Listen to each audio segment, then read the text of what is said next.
Alright, so now this one we have a yellow Lambo. A yellow Lambo. Lamborghini, yes. So it looks like your standard Lamborghini. A lot of Lamborghinis have the exact same look. This is part of the newest update for Gran Turismo 7. They added 6 cars. This is one of them. Not too expensive. A lot of these cars in this newest updates, they are less than $1 million. I think the most expensive one was actually the Genesis one, which there is a video up on the channel with that. Um, so we have solid set of blinkers on this. You can get definitely away with riding this on the road, no problem at all.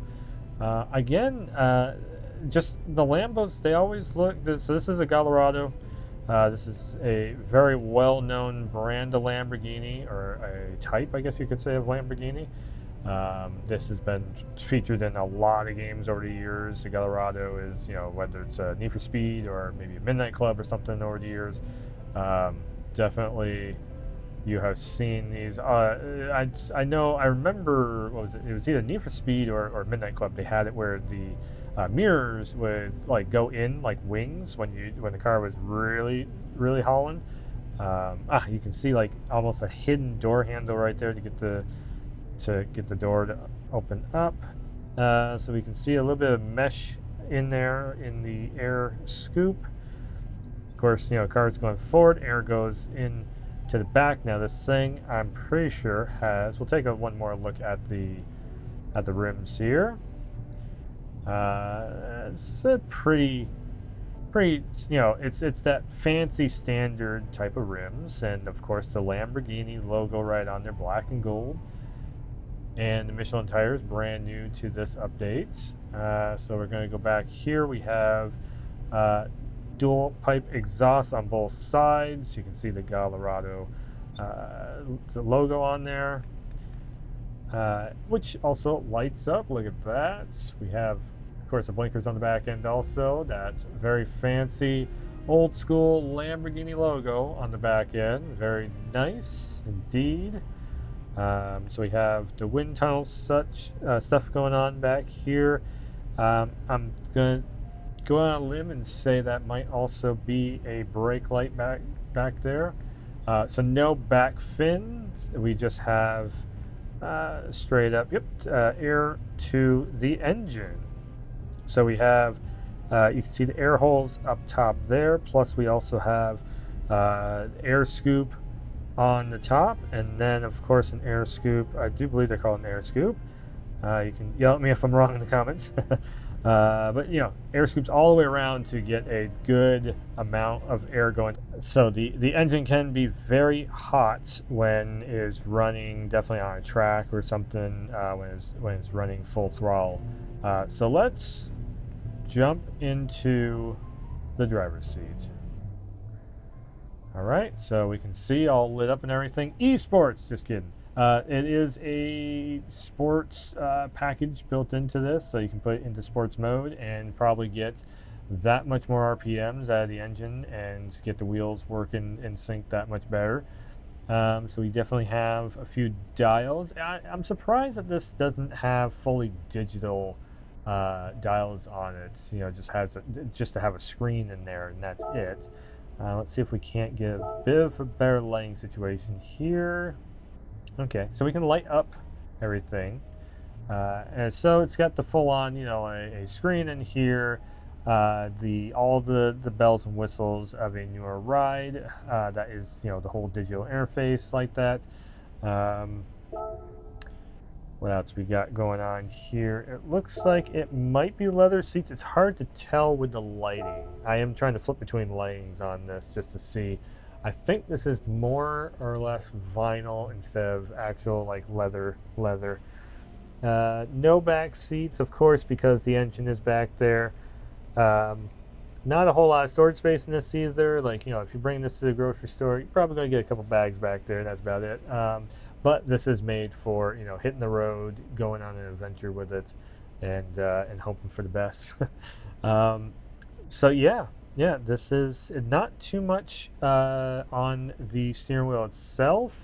but you do have everything that is over there for, you know, controls and such. So you do kind of have to find it over there on that right hand side while you're trying to keep tabs on the road in a very expensive car like this.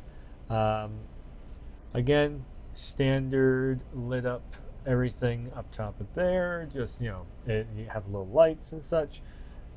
Yeah, very cool little designed Lamborghini for sure. All right, so here we go with the Gallardo and Tador.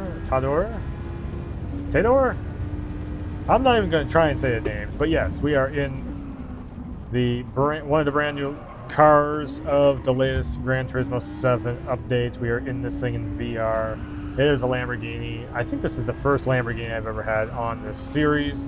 I don't usually go for exotic type of cars. That's not really my thing. But this update had a few of them, so man, the grip on the road. So I did just put racing tires on this.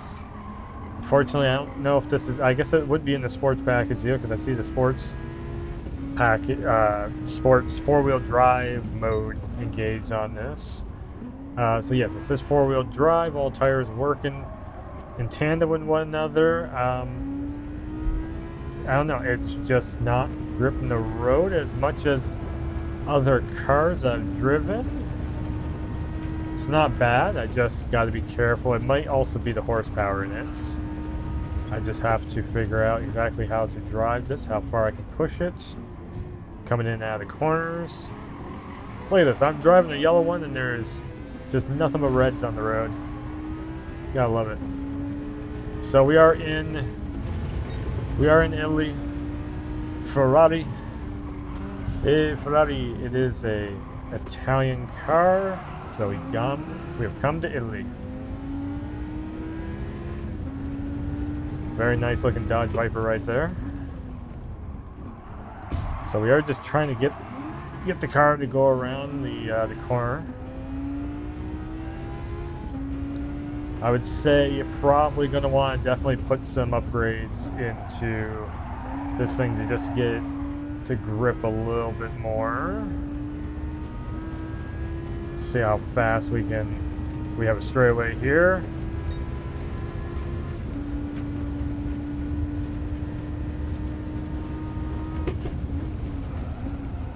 Uh-oh. That's gonna hurt. Ugh.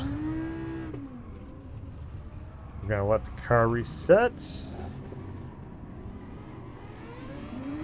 I think I hit like 220, maybe 250, something like that. Okay, let's try and get back up there. It says 2 at 2 laps. That we might not be able to.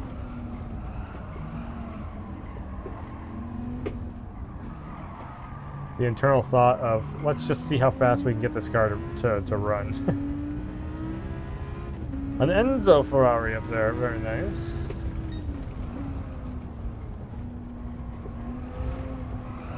Again, every time I try and push the car around the corner, it's just I lose grip. And that's even with the best tires. Not quite sure why, just some cars, the way they are built, they don't have as much grip on the road. The brakes are actually working pretty solid for this being straight out of the garage.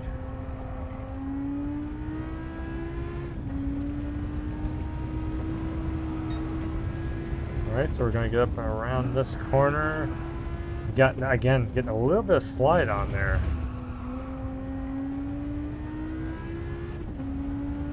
And that wasn't even with the gas pedal all the way down to the floor. It was just back end was sticking out a bit. It could very well be because there is, you know, the engine is in the back of the car and there's not much going on in the front, so the initial steering of the car is kind of light compared to where the engine is. So there we have it. Couple laps in the books, first place. Yeah, I mean, overall, it's an alright ride. Yeah, go check it out. It's part of the latest update in Gran Turismo 7.